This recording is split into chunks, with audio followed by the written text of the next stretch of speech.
was listening to the Breakfast Club recently, and Charlamagne wasn't there. If you don't know, Charlamagne has a segment called Donkey of the Day, where he pretty much makes fun of people for making stupid decisions. He takes crazy stories from the news and gives people Donkey of the Day.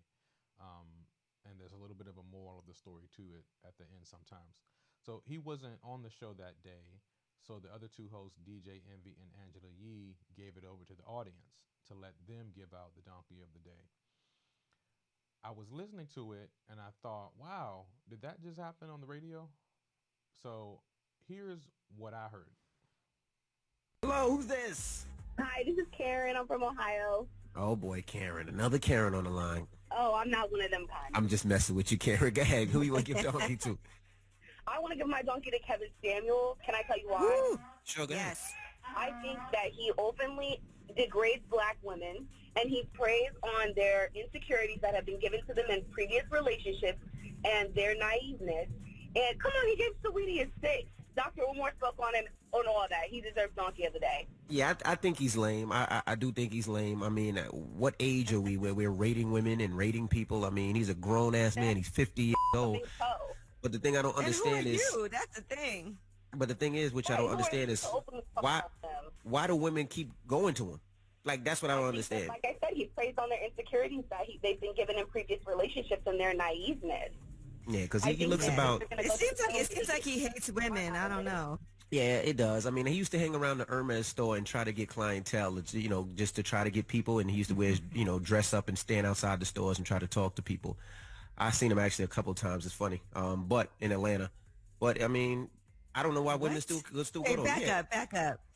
He said hang out outside the Hermes store? Yeah, he used to try to hang outside the stores to try to get businesses. So he would hang outside the Hermes store and look for, I guess people with a little bit of money and try to talk to him and try to be a stylist or whatever he was trying to do. I see him out there once or twice. Yeah, it's kind of crazy.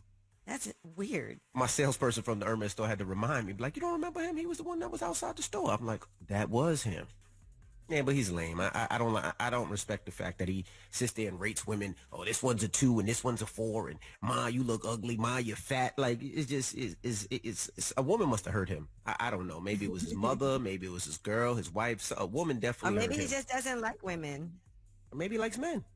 All right. Well, this was Karen's donkey. All right, sorry, Karen. So,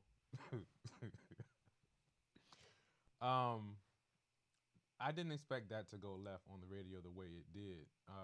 But I'm not even going to get into the Hermes store story.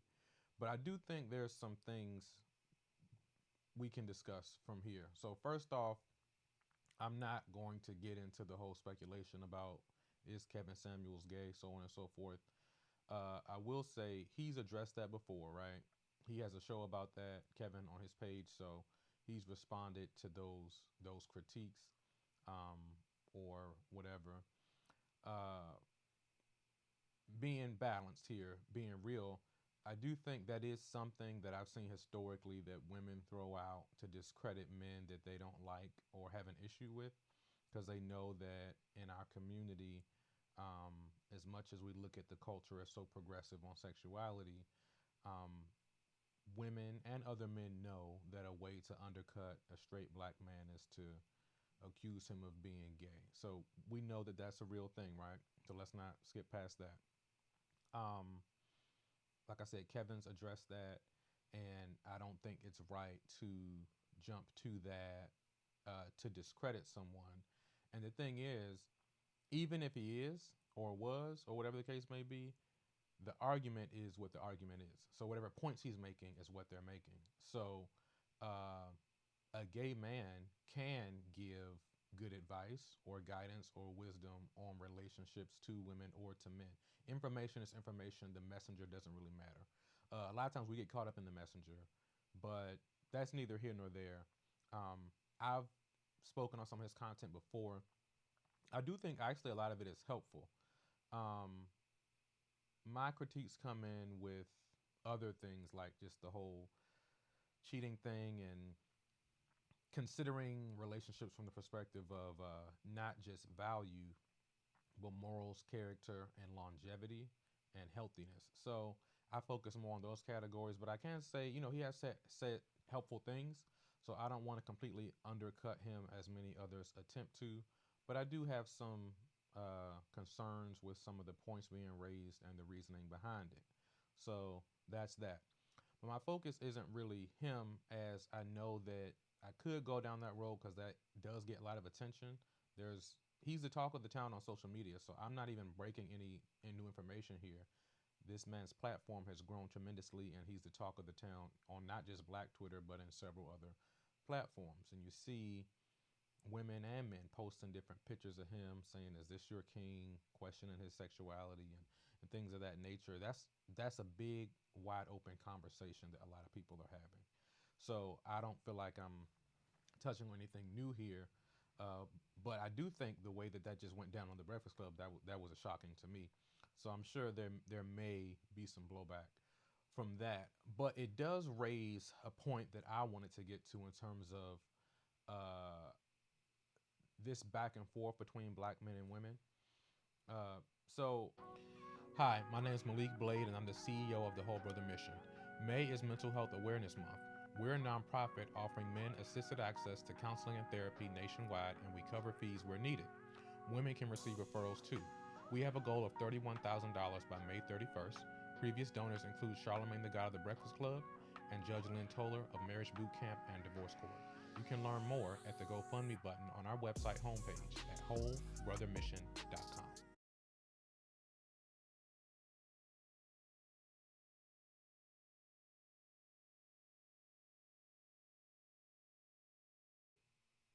And I'm just going to throw something out there. Y'all can respond to me in the comments or whatever and give your perspective.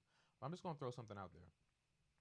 It just seems odd to me. Something doesn't seem to be adding up. Not necessarily with Kevin Samuels personally, but with those that support him and follow his content. Now, I understand, and I imagine you do too, that in many cases, as far as us as men who would like to get the attention of women or a woman, a lot of times your social media, specifically Instagram, is your highlight reel or your billboard to promote yourself. Facebook and Twitter as well. You want to make yourself available, put your best pictures up, best selfies up, six pack pictures, gym videos. You put your best foot forward for whoever may be following you that you may want to get at. So that is your selling point. So what's odd to me is those that have found Kevin Samuels content and other manosphere content uh, share a lot of that stuff in critique of women. Now, I am not against criticizing women. I don't think anybody's beyond critique, right? We can have real conversations. We can hold people accountable. We can point out inconsistencies. We can call people hypocritical men and women. That's fine. I do that all the time. So I'm not against that, but I am wondering, I'm thinking through this with you guys. Is it helpful for a single man to use his social media to air out his grievances with women? Do you have the right to do that? Obviously, yes. But is that helpful in terms of you trying to draw women? Because a lot of those people that follow that content are upset with women for situations that did not go well with women that they were dealing with previously. And I don't want to invalidate those concerns, but I just wonder how much progress will those people have by just sharing this content and airing grievances online? Is that really going to help your cause? Because I do know that through multiple conversations that people that regularly have a diet of Kevin Samuels and other content and just nonstop post that stuff, I do know that that is turning some women off. And that's not to say shut up, don't talk about what your concerns are because you got to get these women. I'm not saying that. I'm just saying, are you guys who are in there? Let's talk. Are you considering the impact? It's not that we can't have the conversation, but I just wonder, is there not a better way to do this? Specifically, I'm talking about the people that are just nonstop posting these women this, these hoes this, or even these bees this is how some people say it. So I'm just wondering, is that being considered? Because it's coming up more and more. I've been in the barbershop, I've been in other places, and Kevin Samuels keeps coming up, the content and the people that share it. And two conversations are happening. One, there's this conversation about, well, yeah, he is right about this. even though he gets a bad rap, and a lot of black women hate him, some men don't like him. If you filter through some of the things you don't like and you take the time to listen, I do think there are some helpful things there. So that conversation is happening. But the other one that keeps coming up is these guys are online just sharing all this critical content. Um, and I'm just wondering, is that helping your cause? In addition to that, not to be completely against it, just raising the question. Also, if you have concerns with individual people, why not talk to those people rather than casting such a wide net? If you have a relationship that went bad and you don't like how she handled it, text her, call her, or even still, uh, I do think communication is important. And while you may have found someone who is articulating points that you resonate with, um, maybe work on being able to articulate your points yourself.